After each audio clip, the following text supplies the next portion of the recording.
வணக்கம். இந்த கதையில் எதிர்பாராத சந்திப்பில் நடுத்தர வயதுள்ள பெண்ணுடன் ஏற்பட்ட பழக்கத்தை தத்ரூபமாக உங்களுக்கு படைக்கிறேன். வாங்க கதைக்கு போகலாம். என் பெயர் ரமேஷ்.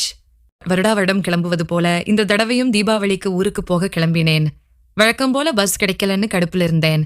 ஆபீஸ்ல கடைசி நேரத்துல லீவு கிடைச்சதால இப்படி அவசரமாக கிளம்பியிருக்கேன். நான் குழப்பத்தில் டிக்கெட் முன்பதிவு செய்யாமல் இருந்தேன். தீபாவளிக்கு எதிர்பாராத விதமாக எனக்கு 3 நாட்கள் லீவு கிடைக்க முன்னாடி நாள் பஸ் ஸ்டாண்டில் சுற்றிய போது எல்லா பஸ்ஸும் நிரம்பி வழிந்தது. அவ்வளோதான். இந்த தடவை லீவ் கிடைச்ச மாப்புதான். பேசாம ரூம்ல சரக்கடிச்சிட்டு சாஞ்சிட வேண்டியதுதான்.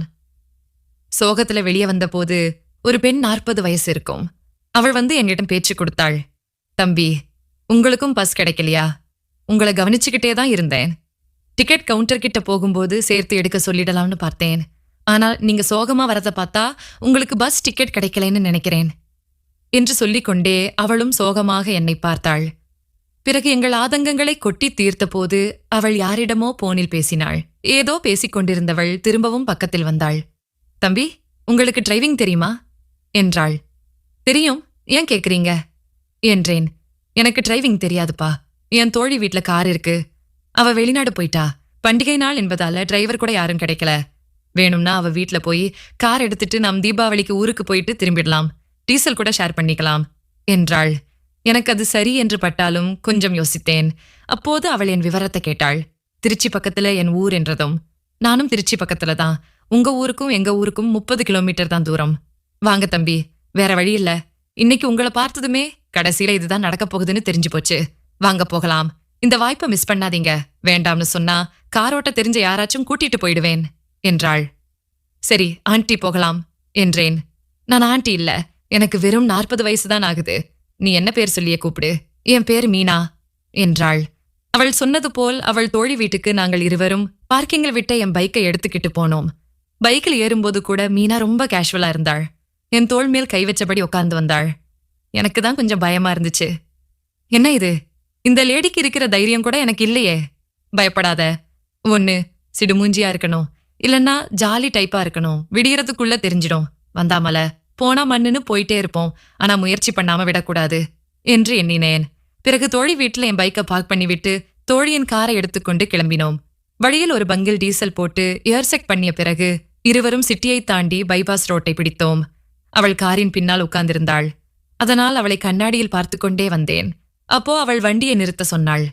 வண்டி பின்னாடி உட்கார்ந்தா எனக்கு பயமா இருக்கு. நானும் முன்னாடி வந்துடுறேன், உனக்கும் பேச்சு துணையா இருக்கும் என்றாள். நானும் சரின்னு சொல்ல அவளும் என் பக்கத்து சீட்டில உட்கார்ந்தாள். என் முகம் வாடியது. ஒரு சின்ன ட்ரில் மிஸ் ஆனதா ஃபீல் பண்ணேன். மீனா பின்னாடி உட்கார்ந்திருந்தப்போ அவளை முன்னாடி இருந்த கண்ணாடி வழியா பார்த்து ரசித்தேன். இப்ப பக்கத்துல இருக்கிறதால ரோட்டை பார்த்தே வண்டியை ஓட்டணும் என்று வருத்தம். கொஞ்சம் உஷாராதான் பேசணும். ஏன்னா அவளை மனசுக்குள்ள என்ன நினைச்சு நம்மளை கூட்டிட்டு போறான்னு நமக்கு தெரியாது. தெரியாம ஏதாவது எடக்கு முடக்கா பேசி மாட்டிக்க கூடாது என்று சந்தேகம் முடியது. இன்னொரு பக்கம் வேற எண்ணம் தோன்றியது. எவ்வளவோ பேர் அங்க இருக்கும்போது நம்மள மட்டும் ஏன் கூட்டிட்டு போறா? இன்னும் 2 பேரை கூட்டிட்டு போனா டீசல் செலவு கம்மியாகும்ல. நம்மள மட்டும் கூட்டிட்டு போறான்னா ஏதாவது மனசுல இல்லாம இருக்காது. நம்ம ஊருக்கு போகலைனாலும் பரவாயில்ல, எப்படியாவது அவள் வீட்டுக்கு போயிடணும். பொறுமையா இருப்போம். இன்னும் 6 மணி நேரம் இருக்கு. என்ன நடக்குதோ நடக்கட்டும்னு வண்டியை ஓட்டினேன். அப்போது அவளுக்கு போன் வந்தது. போன் எடுத்து பேசினாள். மறுமுனையில் இருப்பது அவள் அப்பதான். இல்லப்பா, இந்த வருஷம் தீபாவளிக்கு வர்ற கொடுத்து வைக்கல.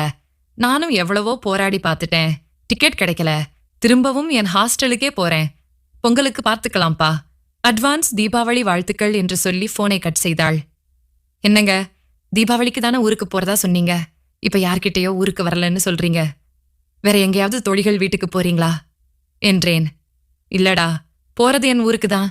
என் வீட்ல இருந்து தான் அப்பா பேசினார். எனக்கு ஊருக்கு போகவே விருப்பம் இல்ல. எனக்கு 40 வயசாகுது. இன்னும் கல்யாணம் நடக்கல. தோஷம் இருக்குன்னு 30 வயசுல தான் கல்யாணம் பண்ணணும்னு சொன்னதால என் வீட்லயும் காத்திருந்தாங்க. எங்க அம்மாவும் இறந்துட்டாங்க. எங்க அண்ணன் தம்பியும் அவனவன் கல்யாணம் பண்ணிக்கிட்டு தனியா போயிட்டாங்க. ஊர்ல இருந்து எனக்கும் வெறுத்து போனதால சென்னையில வேலைக்கு வந்துட்டேன். ஒவ்வொரு தடவையும் ஊருக்கு போனா சொந்தக்காரவங்க கேட்கிற கேள்விக்கு பதில் சொல்ல முடியல. அப்பாவும் அதையே சொல்லி சொல்லி மூட ஸ்பாயில் பண்ணிடுவாரு. அதான் போலாமா வேண்டாமான்னு முடிவு பண்ணிட்டேன் என்றாள். நான் திரும்பி பார்த்தபோது, இந்த வருஷம் தீபாவளி உன் கூட தாண்டா என்ற போது நான் அதிர்ச்சியோடு வண்டியை ஓரமாக நிறுத்தினேன். ஏண்டா, உன் வீட்டுக்கு போனா ரிஸ்கா? நான் யாரு என்னான்னு கேள்வி கேட்பாங்க இல்லையா? என்றாள்.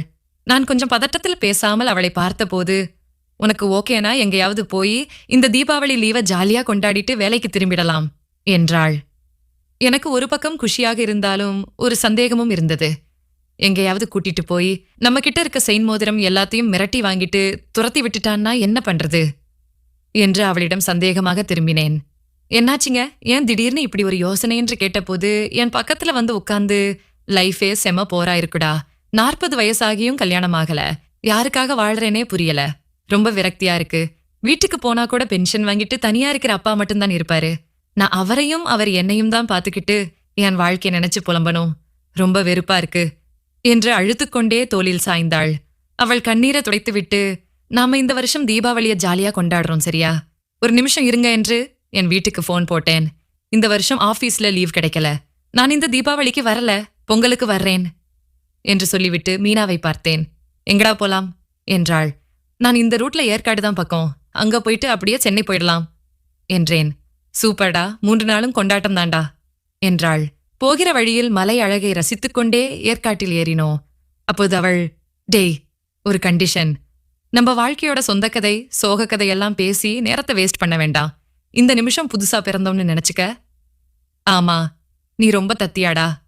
ஏன் அப்படி கேக்குறீங்க மீனா, நான் தானே உங்ககிட்ட அப்ரோச் பண்ணேன், நீ ஏன் அமைதியாவே வந்த என்றாள். நிஜம்தாங்க, எல்லாரும் உங்கள மாதிரி தைரியம் இருக்க மாட்டாங்க, எல்லா பசங்களும் கெத்து கிடையாது, ஆனா ஆசை மட்டும் இருக்கும். இப்போ நாம சும்மா கேஷுவலா பேசிக்கிட்டே தீபாவளிக்கு ஊருக்கு போயிட்டு திரும்பி இருந்தா கூட உங்களை பத்தி ட்ரீம் தான் பண்ணிருப்பேன், உங்ககிட்ட நேரடியா கேட்க தைரியம் இல்ல என்றேன். நீ கண்ணாடியில என்னையவே முறைத்து பார்த்தப்பவே தெரிஞ்சு போச்சுடா, நீ ரெமோ இல்ல அம்பின்னு. ஆனா பொம்பளைங்க அவன் கண்ணை பார்த்தே இவன் என்ன யோசிக்கிறான்னு எங்களுக்கு தெரியும், அது எங்க கூடவே பிறந்த குணம் என்றாள். பிறகு ஏற்காட்டில் ரூமுக்குள் சென்று கதவை சாத்திய பிறகு ஊருக்கு திரும்பும் வரை அந்த ரூம் வாசலை தாண்டவில்லை. சாப்பாடு கூட நேரத்துக்கு வந்துடும். மீனா, உனக்கு ஏற்கனவே வேலை செஞ்ச அனுபவம் இருக்குமே, கொஞ்சம் சொல்லேன் என்றேன். ஆமாண்டா, என் வீட்டுக்கு பக்கத்து வீட்டு மாமாவில் ஆரம்பிச்சு இப்போ வேலை செய்யற ஆபீஸ் வரைக்கும் என்று என் பட்டியல் ரொம்ப அதிகம், கேட்டா உனக்கே தலை சுத்தும் என்று சிரித்தாள். பிறகு அந்த 3 நாட்கள் கழித்து ஊருக்கு திரும்பும்போது சென்னையில போன் நம்பரை கேட்டேன்.